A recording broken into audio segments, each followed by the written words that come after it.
என் நெஞ்சில் குடியிருக்கும் அனைவருக்கும் வணக்கம். கட்சி ஆரம்பித்ததிலிருந்தே நம்மை ஏளனமாக பார்த்தவர்களும் பேசியவர்களுமே அதிகம். அரசியலில் இது இயல்பே என்றுதான் நாமும் அதை கடந்து வந்தோம். எவரையும் சாராமல் மக்களை மட்டுமே நம்பி தேர்தல் களத்திலும் தில்லாக நின்றோம். நடுநிலை என்ற பெயரிலும் விமர்சனம் என்ற பெயரிலும் முகமூடி அணிந்த அவமானங்களும் அவதூறுகளுமே நமக்கு பரிசளிக்கப்பட்டன. ஆனால் நாம் யாருக்கு நன்றிக்கடன் செலுத்த அரசியலுக்கு வந்தோமோ அவர்கள் நம் சொந்தங்களாகிய நம் தமிழ்நாட்டு மக்கள் நம்மை எப்போதும் தாயன்போடு தாங்கியே பிடித்து வந்தனர், வருகின்றனர். அந்த தாயன்போடுதான் இந்த தேர்தலிலும் நமக்கு அளப்பரிய அன்புடன் அமோகமான வாக்குகளை அள்ளித் தந்துள்ளனர். இந்திய அரசியல் களத்தையே அதிர வைத்திருக்கும் இந்த தேர்தல் ஓர் அதிசய தேர்தல் என்றோம்.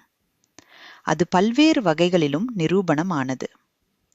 ஏராளமான காரணிகள் இருந்தாலும் குடும்பத்தையே தங்கள் அடரன்பால் வழிநடத்திய குழந்தை செல்வங்கள்தான் அதிசய தேர்தலுக்கான ஆழமான காரணிகளில் ஒன்றாக மாறி நிற்கின்றனர்.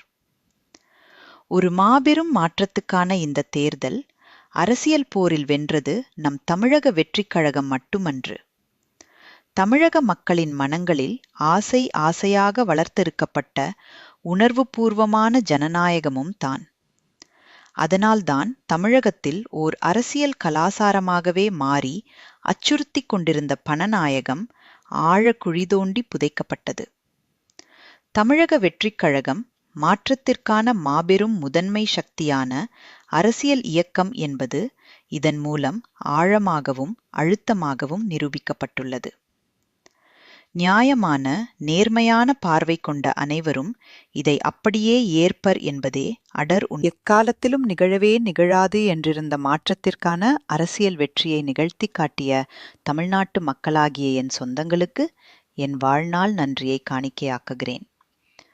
நம் சொந்தங்களுக்கு நன்றி செலுத்தும் அதே வேளையில் நம் கழகத் தோழர்கள், அனைத்து நிலை நிர்வாகிகள், வர்ச்சுவல் வாரியர்ஸ் என உங்கள் ஒவ்வொருவருக்கும் தனித்தனியாக என் நெஞ்சார்ந்த நன்றி அறிதலை தெரிவித்துக் கொள்கிறேன். இவ்வேளையில் நமக்கு இந்த தேர்தலில் வாக்களிக்க மறந்தாலும் எதிர்வரும் காலங்களில் நம்மை அதிகமாக நேசிக்கப் போகும் நம் சொந்தங்களுக்கும் என் அன்பை தெரிவித்துக் கொள்கிறேன்.